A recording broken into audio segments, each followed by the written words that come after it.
Welcome to Fans First, a sports podcast where your voice matters most. Hosted by Hall of Fame sportscaster Jim Powell. This is the show that puts fans at the heart of the conversation. Whether you're cheering in the stands, screaming at the TV, or debating with friends about the latest trades, Fans First is here to amplify your thoughts, your insights, and your love for the game. Hello and welcome to Fans First, a sports podcast. I'm Jim Powell. I'm your host. I'm honored to be in that role again today. But first, we've got some great news. We have a wonderful new sponsor for Fans First, a sports podcast. It's the Georgia Advisory Group. It's a longtime, very successful financial services firm with over 120 years of combined experience. It's run by Dave Dooley. He's the founder. He's been there from the beginning. And Dave is a big sports fan, and he's kind of built his business kind of like you would build an all-star team. He's got a Georgia advisory group riddled with all-stars like a full-time CPA, investment advisors, money managers, insurance experts, estate planning professionals. They have their clients covered in every way. One of the many things I love about the Georgia Advisory Group is that it is a fiduciary, which means it has a legal and ethical duty to put their clients' interests first. Lots of us get nervous about trusting someone else to oversee our hard-earned money, but I have known Dave Dooley and his family for decades, and I can tell you he is a rock-solid human being and someone I trust implicitly. Once you get to meet him, you'll quickly understand why his firm has been so successful at helping people make the most of what they have. You don't stay in business this long in a city like Alpharetta, Georgia, unless you are a very respected person, and Dave is certainly that. He and his team sincerely care more about their clients than they do even about themselves. But don't just take my word for it. Go check them out. The Georgia Advisory Group can be reached at 770-746-6511. That's 770-746-6511, located in the heart of downtown Alpharetta, Georgia. Hello and welcome to another episode of Fans First, a sports podcast. My name is Jim Powell. I'm honored once again to serve as your host today, and we have another outstanding guest. It's Mr. College Football coming up. In my mind, Tony Barnhart, when you come on and you are serving in that role as Mr. College Football, for all intents and purposes, you've kicked off college football season all by yourself. Well, Jim, I appreciate that. It's been a fun week. Obviously, we had the SEC Media Days in Atlanta. Always nice to have a home game, and but it was a good week, and now we are into it. I told my wife last night. I said, "Summer's over. At least my summer's over. College football starts now, and that's fun. Can't wait till the games get here." Yeah, that's when we all love the sport even more, if it's possible. Tony, obviously every SEC Media Days, there's news that comes out. Some of it is just people saying controversial things on purpose so that they get a lot of coverage from Mr. College Football and others. Others, especially in the news-rich environment in which we're in college football now, with house settlements and NIL changes and governing bodies swapping roles and things of that nature. There probably was plenty of things for you all to focus on and think about with regards to the developments this week. Well, it was. Look, I would love if we spent all of our time talking about the game on the field, but that's not where we are right now, because there are things that are very important things that have not been issues that have not been resolved. And Greg Sankey, the commissioner, talked about them all week. Specifically, how's NIL going to work in the new world order, where all the NIL deals are double checked and triple checked by an outside agency? How does that work? And what about the transfer portal? The coaches want one. The SEC coaches want one opportunity in the transfer portal, and the Big Ten wants two. Now you've got an argument there, and the ongoing disagreements between the SEC and the Big Ten. So there was a lot to talk about, and it's really going to make for an interesting August, I think, before we get to the games.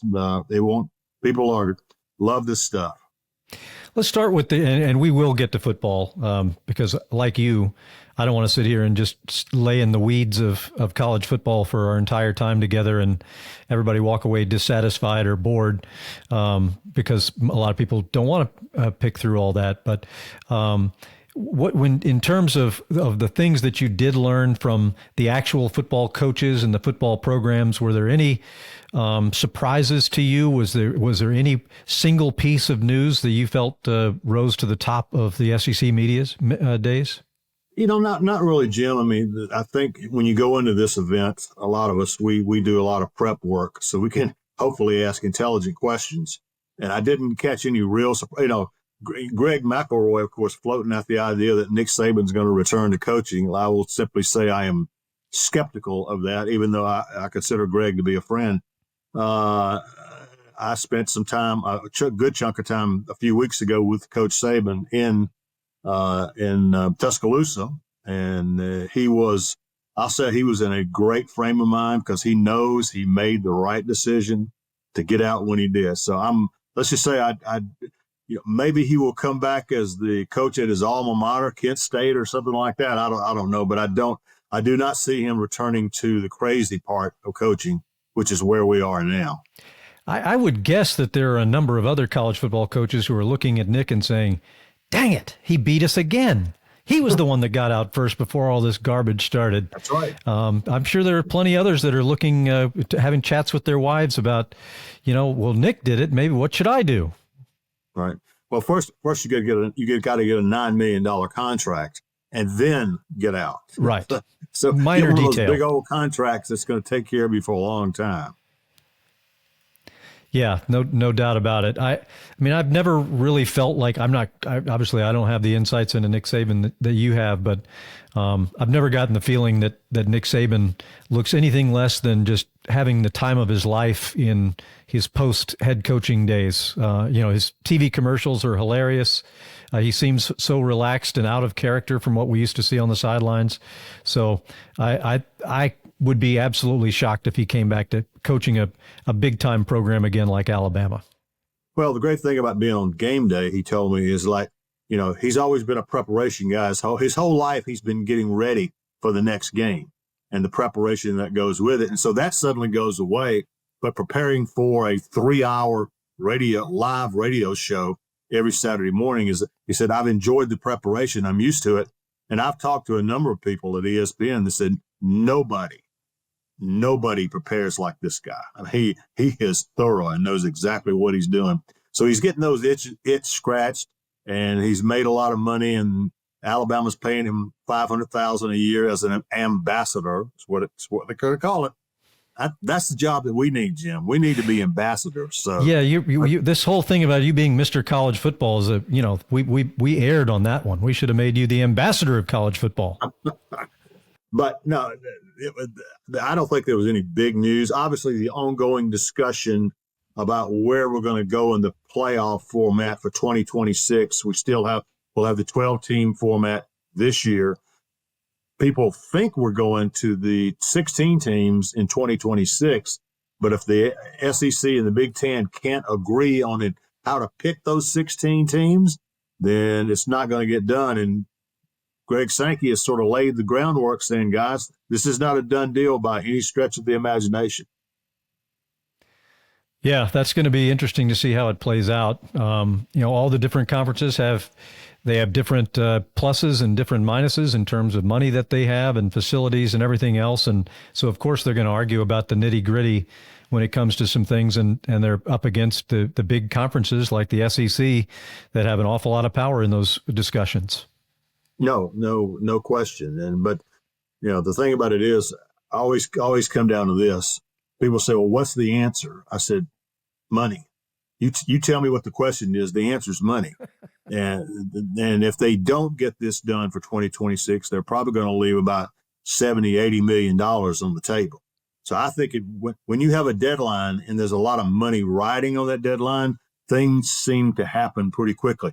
Deadline for this decision, Jim, on what the format's going to be for the 16-team playoff, that decision, ESPN has told the conferences, well, they told the SEC and the Big Ten. They said, guys, you're in agreement now, but if you want to have a 16-team format for 2026, you got to decide by December 1. If you don't decide by December 1, we're sticking with 12 for at least one more year.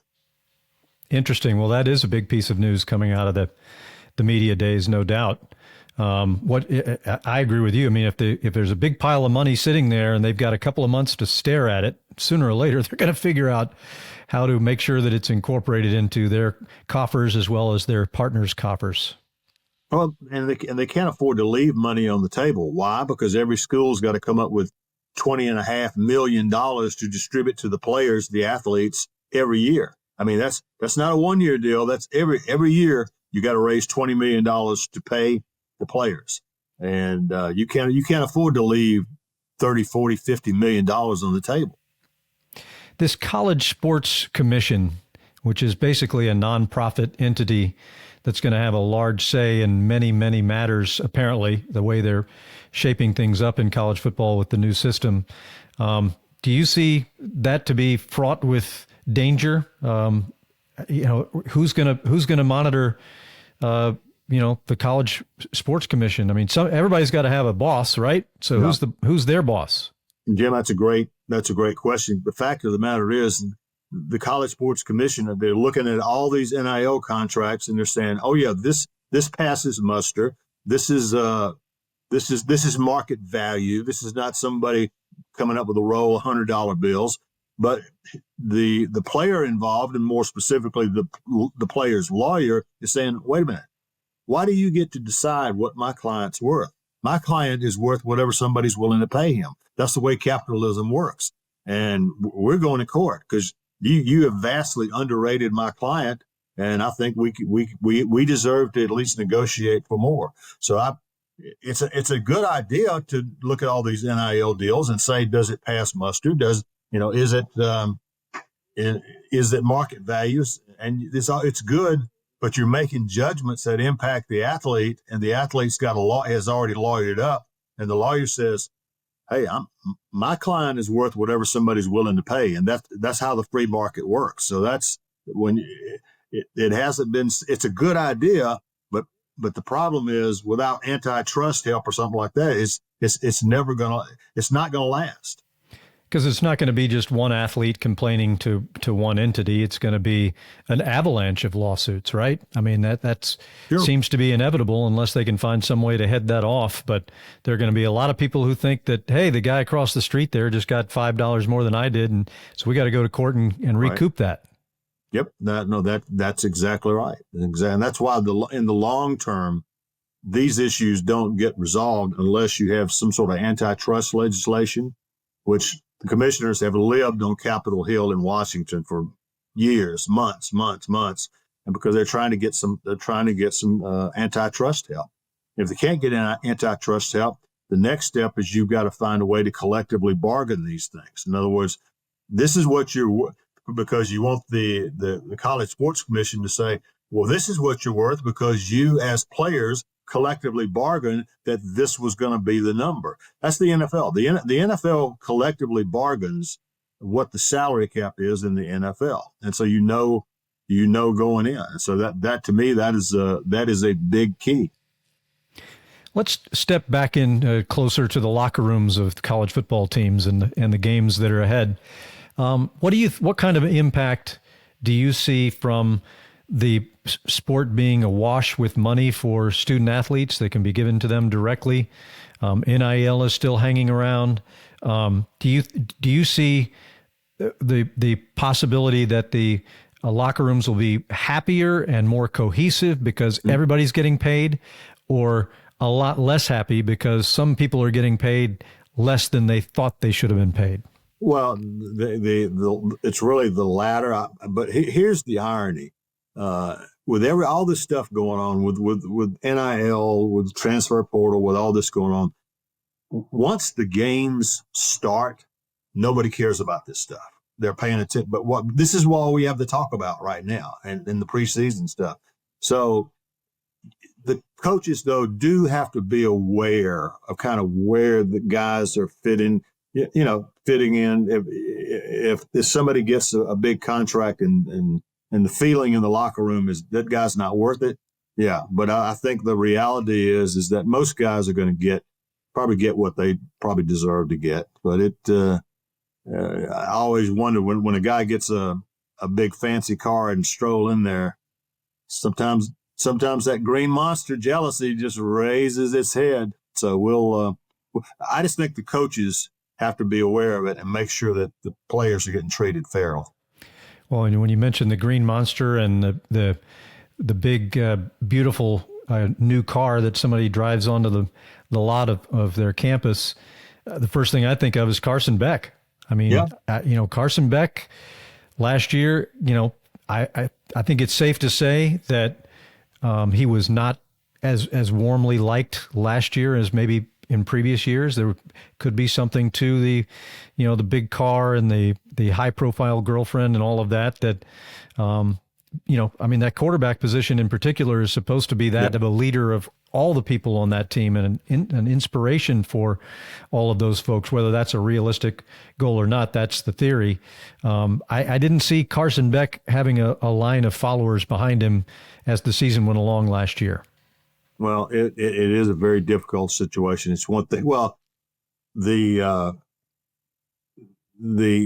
contrast that people drew when Gunnar Stockton became the starting quarterback who drives a pickup truck to class as opposed to a Lamborghini. Those two guys are in two different universes, and that is one thing for sure, is that the players love Gunnar Stockton. And I've told people they worry about the quarterback position at Georgia. I said, no, those guys, the guys in that locker room are not going to let him fail. Yeah, I would agree with that. He is part of the DNA of the UGA football program at this point, no question about it. Did you all do a lot of voting on your way out? Did they poll you on which teams are going to do best in the SEC, which teams, et cetera? What can you tell us about the inclinations of some of your brethren along with yourself?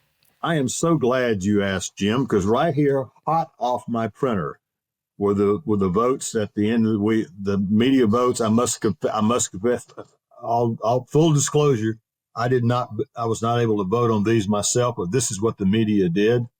Who's the SEC champion, you ask? That would be Texas, who got 96 points. Georgia, Alabama, LSU, South Carolina, Oklahoma, Vanderbilt, Florida, Tennessee. Wow. Tennessee got one vote for the SEC champion. One. My goodness. Ole Miss got a vote and Auburn got a vote. That is it. That's for the SEC champion. And for the SEC finish, Texas, Georgia. I thought Texas and Georgia would be the top two. Texas, Georgia, Alabama, LSU, South Carolina, Florida, Ole Miss, Texas A&M, Tennessee, Oklahoma, Auburn, Missouri, Vanderbilt, Arkansas, Kentucky, and poor Mississippi State. So a lot of votes here for Texas and Georgia, which is who I have playing in the SEC championship game. Think about this. It is possible, likely, it is possible that Texas and Georgia could play 3 times this year. They will play in Athens on November 15th. They could play in the SEC championship game. If they get hot, they could play in the national championship playoffs. So they could play 3 times this year. There'll be stretchers on both sidelines. Those two teams play 3 times. And two of those games, I was going to say, one of those games would be back in Atlanta where they played last year. So. Well, since you didn't get a chance to vote there, you can create your own Tony Barnhart Fans First podcast, voting yourself, and tell us which teams that the rest of the media chose do you feel are underrated, which ones are overrated, and if any are just egregiously off, then fill us in on that too, if you don't mind. Well, I'm sitting here for the SEC champion, Texas, Georgia, Alabama, LSU. That's exactly what I had. A lot of smart sports writers. I like that. I think Texas and Georgia, there's a little separation between them and everybody else. I think Alabama's going to bounce back in a big way. LSU is my dark horse. They've got an NFL quarterback in Garrett Nussmeier. I talked to Brian Kelly. He said this is his best roster. I went, this is your best roster like ever? He said, yeah. And he had an undefeated team at Notre Dame. They have hit the transfer portal hard on they were just awful on defense 2 years ago. A little bit better last year. I was told they're going to get a little bit better this year. Brian Kelly likes this team, so we'll see. South Carolina was playing as well as anybody. Their quarterback, I absolutely love that guy. They may be ranked too low. Oklahoma, Brett Venables has got to bounce back, but that's about where I'd have them. They've got the Gators 1, 2, 3, 4, 5, 6, 7, 8. Now, the Gators are better than that. The Gators are going to have a good year with DJ Lagway. So it's Tennessee. I'm really surprised that they only got one first place vote. You're talking about a team that won 10 games and was in the college football playoff and has one of the better defenses in the country. So, but for the most part, sports writers were pretty smart. I don't often say that. Well, you're the leader of the pack, so we give them, the others pull some gravitas away from you because you're the Mr. College Football, and they know it. What about in terms of conference matchups? It's a little bit more difficult because you weren't at the Big Ten, media days, just like you were the SEC. That's why the SEC always feels like it's the kickoff the college football season, because that's the one, even people that aren't involved with the SEC, they want to see what is happening in the SEC. Who do you see conference wise? Is it way too early to be trying to think, okay, the Big Ten should be super strong again, and the ACC not so much? What are your thoughts generally about? Because there's a lot of people obviously watching and listening to our podcast that don't care anything about Georgia. I'm wearing my Georgia shirt because we're talking college football today, but they don't care anything about that. They want to hear about what their conference, their school, how they may be impacted by the lay of the land in college football here in 2025.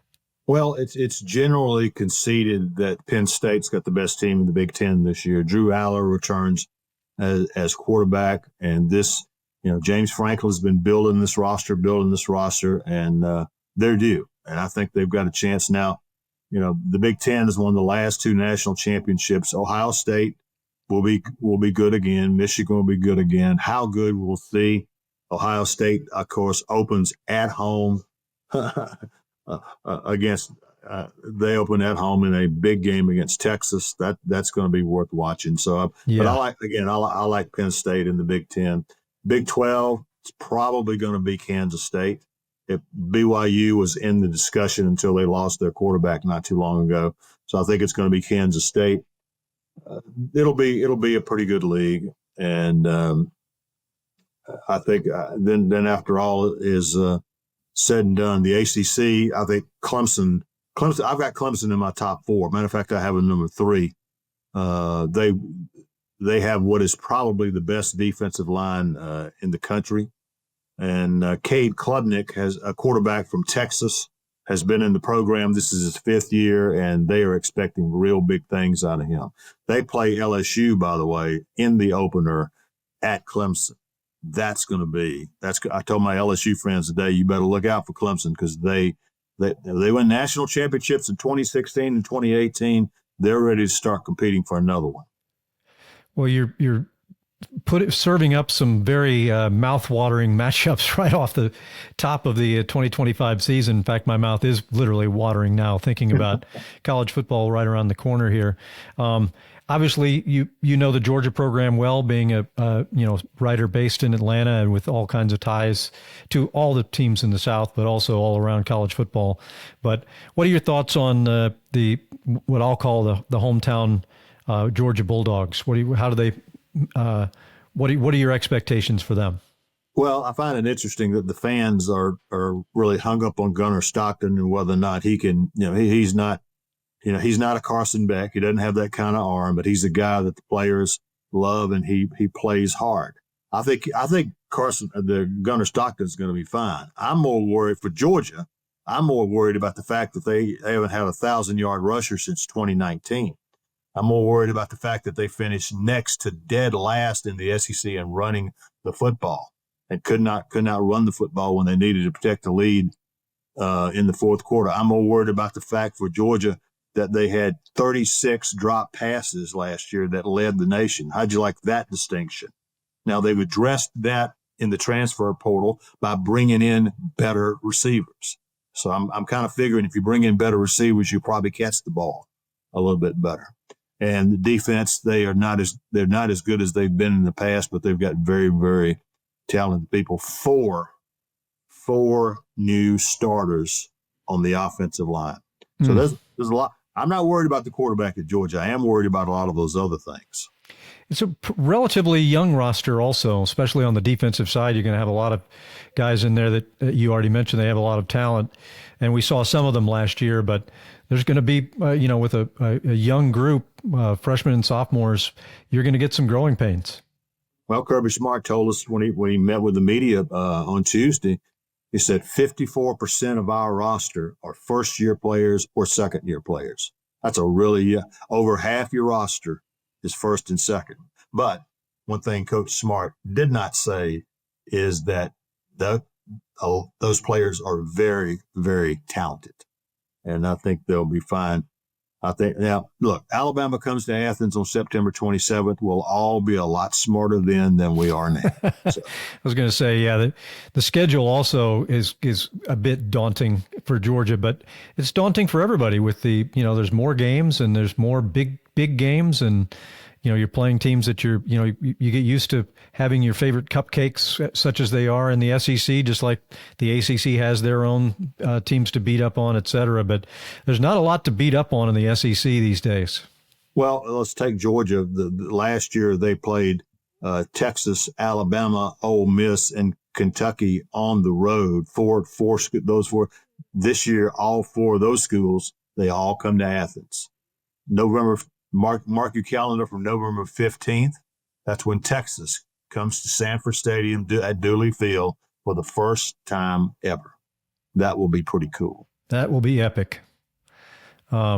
Speaking of Kirby, I know a lot of my Georgia buddies worry that with the NIL and the house settlement and the transfer portal and things like that somebody like Kirby is a great family man and really wants to run his college football program like they were run back in the day, and you really take care of your players, and it's more of a family type atmosphere. But I never saw or heard Kirby rolling his eyes or groaning about a Lamborghini in the student athlete parking lot. But I can't imagine that was a joy for him to watch and to manage. What are your thoughts on Kirby long term? Is he going to be able to find a way to survive in this era that we're in and wait for a better era, or is he going to get tired of it or disgruntled? I think Kirby's going to be fine. Look, he grew up in the business. His father was a very successful high school coach, and he addressed that in this sense that we at Georgia, we're not going to be transactional. It's about family. It's about relationships. And so I think in that regard, but look, kids want to come to Georgia because you get a chance to play at the highest level of football. You have look at Georgia's track record on draft day. Okay, all the elements are there, and so I think there's a lot. A wise coach once told me that there are just a lot of different ways to win, and he was talking about his team and said, the way we do it is one of them. And the way that Kirby Smart wants to win, it is still proven. But you guys know that it's all about recruiting. It's about players. If you don't have players, you can't coach. Coaching is very important when talent is equal. But if talent's not equal, I go with talent. Yeah, understood. And I'm sure you noticed the flood of really high-profile recruits who jumped on the Georgia bandwagon not too long before the SEC media days came about. So it looks like whatever he's managing with these players and the way he's trying to coach them up in terms of, hey, make long-term decisions, don't make short-term decisions. I think that appears to be at this point working really well. Yep, it is working really well, I think. And, people say, can Kirby Smart sustain this? I mean, consider this is his 9th year. I believe that's right. He's lost 19 games in 9 years. Oh, man. So, and can you sustain it? You absolutely can sustain it as long as you recruit at a very high level. And my experience is if your head coach is your lead recruiter and he's good at it, it sets the tone for everybody. And there's no question that Kirby Smart and Nick Saban and guys like that are the lead recruiters. I forgot to ask you off the top how Mrs. College Football is doing. The heck with you. How's Mrs. College Football? She's great. She's great. She's, we're going to call it a career after this season. And I'm sure she said she's got plenty for me to do. There's trips coming up. I'm working on a book that I'm going to finish up after the season, and we'll be doing some work with University of Georgia Press on that. So nice. She's got big plans for me. So I'm sure she does. There are 2 grandchildren that I have not spoiled nearly enough. Gotcha. I'm woefully behind on my spoiling of grandchildren.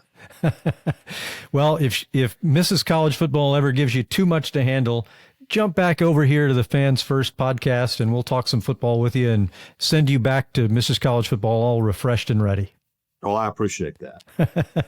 Tony, thank you so much for coming on with us. I know busy week in Atlanta with the media days, and I'm sure you're sleep deprived a bit, but you came on anyway. You're a real trooper, and you got everybody with their mouths watering just like mine at the prospect of college football being right around the corner, which is exactly where it is. Tony, thank you so much. Thank you, Jim. I can't wait for the games to start. Me too. Right there with you. Well, we had a great visit with Mr. College Football, Tony Barnhart. It is so nice to talk about football, and it's almost here, folks. But in the meantime, we have a great submission today out of Boston, Massachusetts. Jacob Godfrey has an opinion on Major League Baseball and doesn't care too much for what the owners are doing, and I was hoping to see some changes there. Jacob, take it away. Hey, get off my lawn. Hello, Mr. Powell. I'm grateful to be on your show. I'm calling from Boston because I've noticed that across the league, we've been getting a bigger divide between the top and bottom tiers of owners in the league today. With every team like the Dodgers and Yankees who go out and sign big free agents like Soto, like Ohtani, Max Fried, we've been getting teams like the Rockies who seemingly do nothing year after year. So I want to ask, should we as fans be worried that there won't be any change in the league? Or can we expect future improvements to the league's ownership? Thank you, and go Sox.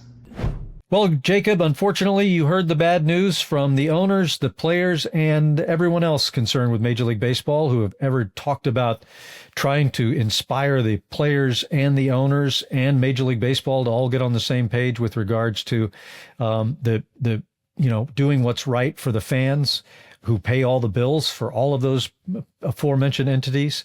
And unfortunately, they never get on the same page. They do the same thing they just did to you. They just kick people off their lawn and keep on going. And I don't know when or if that's ever going to change. It's not likely to be solved to the fans' satisfaction anytime soon. Undoubtedly, there'll be changes by the owners and be changes by the Major League Baseball Players Association. But in terms of the emergence of a new system that forces everybody to spend lavishly to neutralize the real free spenders without a lengthy shutdown of Major League Baseball, I don't see that happening anytime soon, unfortunately. But thanks so much for your submission. We invite everyone who's got an opinion and has some time to send us one. Tell us what you think about this or any other topic. If it's inspirational, if it looks like it's very well thought out, we'll use it on our program. Get your name on here, and who knows, down the road we're going to start throwing some prizes in as well, but we haven't started that quite yet, but that's coming soon on Fans First, a sports podcast. Well, we had a terrific show today. We really loved our visit with Mr. College Football, Tony Barnhart, and we also appreciated the exploits of Jose Baez, our producer today, who did some double time to make sure we got this program in timely fashion. And for those folks, I want to thank them for joining us, as well as the entire Produce Your Podcast crew, and especially for Tammy Gano or Gagnon, sorry, I'll get that right. And for Jose Baez, I want to wish all of you a great weekend. My name is Jim Powell, and also you heard from, in a special guest appearance, my German Shepherd, Murphy Powell, made an unexpected visit about partway through our interview with Mr. Barnhart, so you'll probably have already heard that. But anyway, for those folks and everybody else, we'll see you next time on the next edition of Fans First, a sports podcast. Stay tuned, stay passionate, and keep celebrating the sport you love. Visit us at fansfirstpodcast.com to explore more. Sign up for our newsletter to receive exclusive updates and follow the podcast on social media to join our growing community of sports enthusiasts. Your voice matters to us, so don't hesitate to share your thoughts and connect with fellow fans. See you next time.